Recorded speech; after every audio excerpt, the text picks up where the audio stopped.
Hey guys, welcome back to Honkai Star Rail. In today's video, we have the first official event for global launch happening. This is the announcement. Now, global's always slow to get the information. This was posted over on Bilibili with the CN version, so they've given the information first, like with most things, but massive shout out to the guys over at Pridewin for translating it in a blog post to make it really easy so I don't have to translate and try and read scuffed translations that don't really make sense. So when we look at this is the Super League. Now this is a different event to the two events that we had in the beta. This is the one that they spoke about in their pre-launch dev stream that we would be getting. So we already knew this one was coming, but now we have more information. Like I said, they've already tested two other events in the beta, so have to see how this goes. So first of all, we've got the Boulder Town Super League. The event duration is from the 19th of the 5th to the 6th of the 6th. So that's when we're going to get it. Obviously, it's going to be a little bit different times depending on what server you're on because of the time differences on the servers and stuff like that. Now, to enter the event, you will have to be Trailblazer level 21, which I guess with refills, you can get to that on day 1, I'm pretty sure, if not day 2. So even new players, like, if you're not refreshing, maybe day 3 or day 4 at the worst, you'd probably get here anyway. So it's going to be accessible to everyone during the event, essentially. But you've also got to finish the Gladiator series of quests on Jarilo 6. Now, those ones, let's just jump over here quickly and jump into the map, and I'll show you where that one is. So for those that want to go all the way from the beginning, we go to Jarilo 6 and we go to Boulder Town over here. And if we teleport over to this one, we can teleport here. And there'll be a quest chain, like once you complete all of Jarilo 6, you're moving on to the next zone. I'm not sure exactly when the quest chain unlocks. Maybe it's sooner than when you finish, because if they're only saying you need level 21, then I'm hoping you don't need to have level 28 unlocked to do that quest chain. I'm not 100% sure, apologies on that, but you'll come to this guy, Scott, and I'm pretty sure he starts the quest chain, which then leads you into the fight club, and then you talk to Dr. Dig, unless it's one of the earlier quests where you just talk to Dr. Dig. But this is essentially where you're going to come for the quests, and also for the event, and Dr. Dig is obviously going to be running this event in the fight club. So let's jump back over into the post and take a look at a bit more detail. So this here is the rewards. Now they go through what they translated for the rewards. So the first group of rewards are the participation rewards. That's being the 100 Stellar Jades and some additional resources. Now I am stoked about these resources. I'm glad to see purple XP books. I'm glad to see credits. I'm glad to see purple upgrades for our light cones. Honestly, every resources excite me. I was down to 245 credits today because I upgraded a couple of traces. Feels bad, so we've been in desperate need of this event. But when we look at this, the max you're going to get is 600 Stellar Jades, which isn't too bad. It's not like earth-shattering big, but hey, I'll take anything I can get at this stage for a few more refreshes because I'm pathetic and I refresh. But for other people, it's awesome to help you go towards Jing or future banner summon. So that's what we're looking at. But like I said, these first ones are participation rewards, and perhaps I'm thinking what's going to happen is this sort of this event, let's just call it the Super League.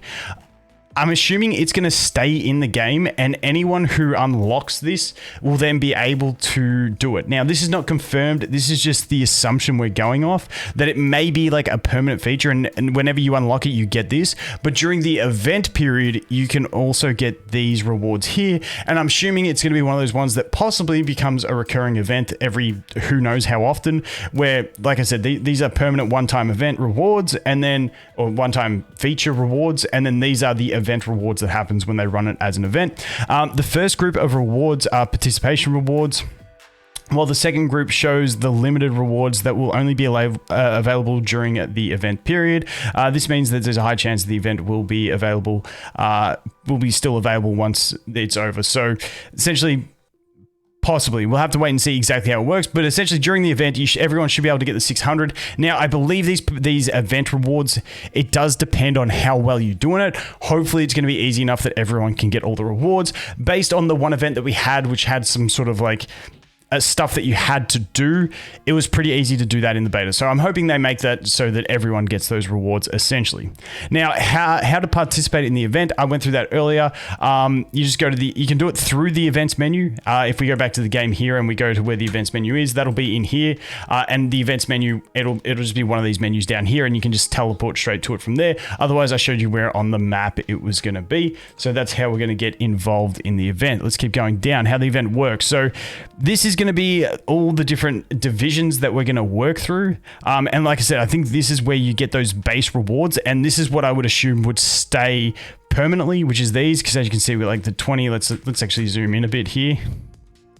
See if we can get a bit closer. We got the 20, 20, 20, 20, 20, and that's probably going to be where those permanent, but it says objectives 12 days. So the objectives are probably going to be where those extra rewards are kept. So that's what we're looking at there.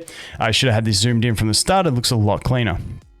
Trailblazers can progress through 5 tournaments, starting from featherweight and ending in the heavyweight. In each tournament, they will have to fight 4 battles. As you can see, we got round 1 of 4, and the enemies they will face will be decided randomly. Then we're going to get buffs, kind of like, you know, simulated universe type feels. Upon entering combat, inflicts 1 weakness that corresponds to all ally types and to all enemies. So I can't read. This is what this event is telling us. But yeah, so you're going to get different sort of buffs like that. Before the first battle, you will also obtain a random buff. After winning a battle, another buff will be randomly drawn. Okay, cool beans. So then we're going to go into the draw phase when we're looking at each round. Also, before each draw, you'll be able to check the possible enemy weaknesses that can appear on your enemy team, on the next enemy. Next, the draw will happen. So you get to look, you get to set your team, you can edit your team and go through that.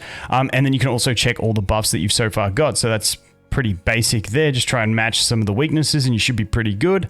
Then it's going to do this random draw where it's going to like, it kind of like feels like random draw on Street Fighter or something like that, where it gives you a random enemy and then it's going to go through. Now, if you notice here that this enemy's level is level 34, the enemy's difficulty is going to scale with your equilibrium level. So just keep that in mind. As you go up in equilibrium level, the enemy's difficulty will go up. I'm also curious to see if that means some of the rewards, being like the credits and stuff, will scale up with that. I kind of hope so, but or I hope that they just leave everyone at the like a really high level of rewards. I hope everyone doesn't go to like a stingy low level of rewards, but we'll have to wait and see. Limited challenge. During the limited event, the number of rounds you've needed to defeat all the enemies will be recorded, and you'll be placed on a special ranking. For reaching the lowest number of rounds required, you can earn up to 500 Stellar Jades. Important, we do not know if the ranking will be fixed and you will need to reach a certain breakpoint or whether you will compete with other players. The wording is a bit vague. To me, what I'd assume is it's like you've got a set, like it's like this bar is where you need to get to. I'd love it if it's like this bar is where everyone needs to get to get the max rewards. That would be cool. And then if there was a leaderboard so you can flex, but there's no extra rewards tied to it, so it's just pure flex value. That also leads me to think that maybe you can just replay through all of these battles to try and improve your ranking, because if you only get one crack at it and you don't make it, that would be really frustrating. So hopefully there's replayability in there to try and get higher ranks. And like I said, if they do just put a leaderboard in there, I know people hate leaderboards and stuff, I think it would be cool. If all the rewards are just doable based on you need to get under this many rounds, cool. And then there is a leaderboard that shows players, and then players can just do it for flex value. That's what I think leaderboards should be in games generally, is just a flex value, not getting more gems for it, nothing like that. It's just like, okay, you put in the work, you put in the time, you get on a leaderboard. That's cool. I think that would be great, but we'll have to wait and see what they actually do. Additional information. After each battle, the HP of your characters will be fully restored and their ultimate skills will be recharged. So we start with full ult gauge. Not too bad. The strength of the enemies you face in the event will be based on your account equilibrium level, like we said earlier. Also, if you upgrade your equilibrium level during the event, the enemies will be made stronger to match it. Okay, cool beans. You can't like cheese around it. If you recently upgraded your equilibrium, make sure to level up your characters and their cones so that you will survive the event. So pretty basic stuff there, but like I said, it's not a bad event. 600 Jades. I'm just hoping, honestly, more than Jades at the moment, I need resources. I'm just really hoping these resource drops are decent so that we can actually get somewhere. Because like I said, I'm down to like, I was down to like 200 something credits today, which, you know, feels bad.